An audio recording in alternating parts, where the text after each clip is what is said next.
Ceili loved her Fredericksburg community, especially the older she got and the more mature she got. She found that to give back to her community, volunteering was that way to show her love and love for her community and the world. She definitely expanded her footprint outside of Fredericksburg to some projects abroad. And to kind of start at the beginning, Ceili was our daughter.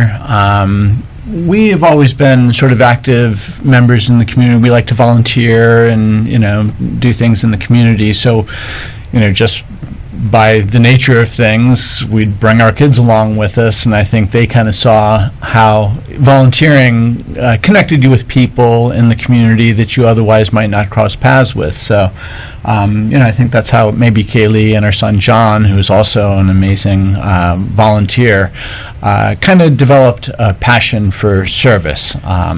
They fell in love with our community when we moved here in Fredericksburg in 2004, and loved their schooling in the city schools. And I think that's how Ceili kind of developed her passion for the community and then doing community service. Well, and you've been, obviously, to me, a great example, and I think to others, about just how important parents can be in molding that in your kids, to intentionally do these kinds of things. Yeah, I would like to say we did it intentionally. It was largely like, what are we going to do with the kids? Let's bring them along. Yeah. But even if that's the case, it worked. It works, yeah. But they also said, Girl Scout leaders are needed, Boy Scout leaders, Cub Scout leaders are needed, so I stepped up for both. Volunteered to coach, rec league sports. Leslie did soccer, I did baseball, and, so, those are volunteer opportunities too, and then we get to see every game. Well, and so you're volunteering. Ceili started volunteering here, and then that spread that she did some overseas. John, you and her did some of that, and then she went to UVA, and it extended to there. Yeah. I mean, when she was a little kid, Leslie and I on the way here were kind of trying to make a list of all the different things that she volunteered for. So, hospice, grief support services. I think that was through our church. Yeah, we had to do Works of Mercy. So we brought a group of kids from her school. And we volunteered to lead one of the confirmation groups at the church. And so then, one of the Acts of Mercy was volunteering at the hospice. So that was one. She did Tree Fredericksburg, planted trees with Tree Fredericksburg, I think maybe through the Girl Scouts. She worked at Downtown Greens through the Girl Scouts. Some things kind of, it's like, was that? We were kind of bickering, like, was that this or that? Yeah. So the thing, we just have great memories. And then as she got older, she coached her brother's soccer team. Rec league soccer team. Soccer at the field house. She was an election volunteer. She canvassed with her dad. I used to, canvass, either before or on election day, just reminding people, go out and vote. It's election day, and I would bring the kids along with me for that. Yeah, and I remember doing a box pack at the food bank, the Fredericksburg Food Bank, with her and friends. So always has friends. You're always kind of like, what is it? Was it from NHS? Was it for something that she needed? But it was always such a fun. I think that's what I love about volunteerism, and probably what the kids did is it's fun because you're with people that are just outside their comfort zone, and what a great way to connect, and suddenly conversations happen, and then you're done, and you're sometimes exhausted, but most of the time it's like, I want to do more. Yeah, that was really cool. You kind of feel like you've done a good thing, and that makes you feel good about yourself. Yeah. Well, and her being involved in so many things, she brought a lot of people along, because over the years, as the Ceili Leahy Day of Service kind of developed through you, and now it's through the school. But people would give testimonies. Her friends would talk about how they got into volunteering because of Ceili. Yeah, we always had an inspirational speaker for the days of service for each event. And early on, it was Ceili's friends, and how she would take them on and make them go to the meetings and inspire them. And for that, that was, they felt that was a good thing, but they may not have done that on their own. It really took somebody to say, hey, Well, Let's go do something fun. Let's one go of to a her protest. best friends at JM became her roommate at UVA, and she is a self-professed kind of introvert, and she made a comment to us a few weeks ago.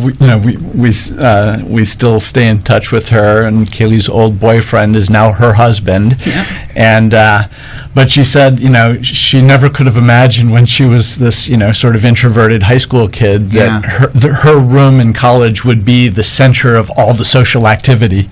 Yeah. Because Kaylee was that kind of person. She just brought people in, and people really loved to be around her. Kaylee passed away, and you've kept service alive with the Ceili Leahy Day of Service. But the great thing is to have her name connected to service. That's what you would just think that's what she would want. I think so. I think when you lose a child to cancer, your first instinct is you want to do something to prevent or cure cancer, which would have been wonderful. And we have many friends that we made through Kaylee's cancer treatment at Children's Hospital and elsewhere that really work hard and have raised an enormous amount of money for cancer research. And but we kind of felt something a little more true to Kaylee's spirit was to try to further her legacy through community service. So that's kind of how we started it, and it was kind of accidental in a lot of ways too. That we started a scholarship that was largely initiated by the teachers at JM, and they raised an enormous amount of money, and the senior class donated money, and we had enough for a $2,500 scholarship. And somehow we thought let's do a day of service, and somehow we're going to raise money doing this day of service for the scholarship. And when all was said and done, we were like, that's a terrible way of raising money, because you're basically just going back to the teachers for more money. Yeah. And, if anybody, needs to hang on to their money, it's our public servants. Yes. But we saw there was magic in getting these kids out, early on a Saturday morning to do community service. We're like, well, let's just do the service for service sake, and it really took off. As we were talking earlier, the first one we started in our kitchen at our house, and the next year, we had maybe twice as many volunteers, so we had to move everybody into the living room where there was more space. And then the year after that, probably twice again as many kids, and we were out in the backyard. And fortunately, we had great weather that year. Mm-hmm. And then since then, we've had to be at James Monroe. We just have so many volunteers, usually over 100, and we just can't accommodate them at the house anymore. Well, we talk about the early days of having Kaylee's friends. It's got to be satisfying to see a whole new group of people that didn't know Kaylee, and they're showing up because it's the Ceili Leahy Day of Service, but they're now But now they know involved. Ceili. They do. They don't. You start out not knowing who she is, and then you just through serving, you learn who she is, and that how the similarities of students, which is, I find is the magic is wow, I'm just like her. Especially when you read the scholarship applications. And what it means to them, and so many pull Ceili into their writings, their essay, and it's just great. So I always say, you didn't know Ceili, but now you do, and so that's a good thing. But we're also pulling from most all her good qualities. I kind of feel like she did have flaws. I have flaws. You have flaws. She was a human. When we do the assembly to kind of kick off the planning for the Day of Service at JM, I like to say, Ceili was a regular kid, just like every one of you. Yeah. And she was spectacular, just like every one of you. Yeah. So it's fun to affirm to the students this isn't hard. It's just really opening your mind, especially the students that have never volunteered.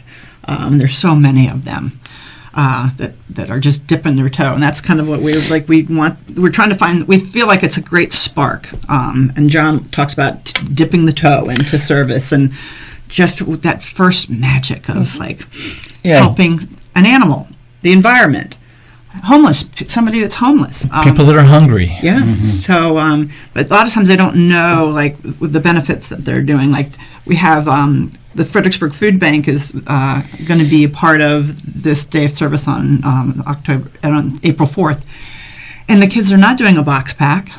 They're working on a farm. The farm's going to be is growing food for our homeless community and people with hunger. So food security. Yeah. So who would have thought?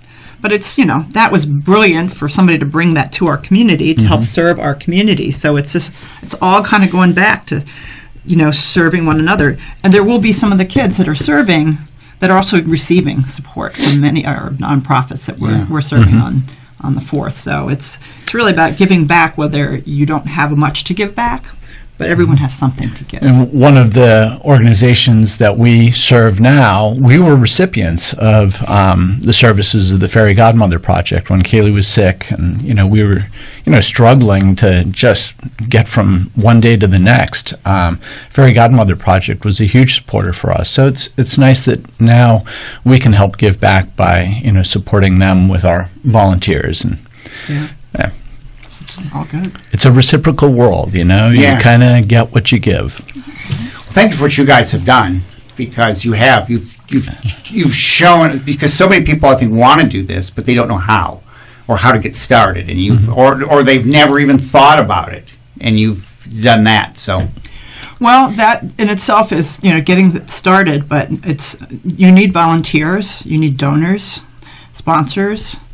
You need organizations to serve, and every year we've been getting bigger, not exponentially, but just the kids always said we need more projects. So that's one thing that JM has been doing as well these past couple of years. So it's making that day really special, and now it's on a Friday with the school organizing it, and that kids were always like.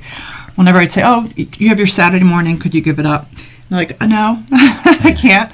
But now what about a school day? So it really is just magical to have it on a Friday, and students get bused. So many students they spend half their time serving by walking to and from one of the services, and now. With the school system, it's a time when the buses are not being used, so they're busing students and can go farther. Because the farm is in White Oak for the food bank. SPCA is not downtown in the city. Not walkable. And nor is Brisbane Center, where